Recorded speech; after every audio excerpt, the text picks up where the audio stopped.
West Bengal Chief Minister and Trinamool Congress chairperson Mamata Banerjee today attended a convention of the party worker here at the State Central Library, which was attended by hundreds of party workers, including senior leaders of the party like Mukul Sangma, Charles Pingro, George Lingdaw and others. Speaking on the occasion, Banerjee said that their intention is not to control Meghalaya from Kolkata, but the sons of the soil would rule Meghalaya and the party would only give advice, asking people of the state to give TMC a chance, following which the state will see a change in terms of development. Earlier, Banerjee also met the families of the deceased who were killed in Assam police firing at Mukraw and handed over relief to them.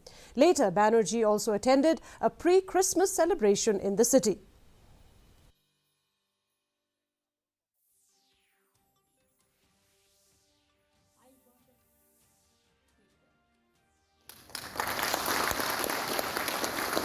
Our intention is not to capture the power.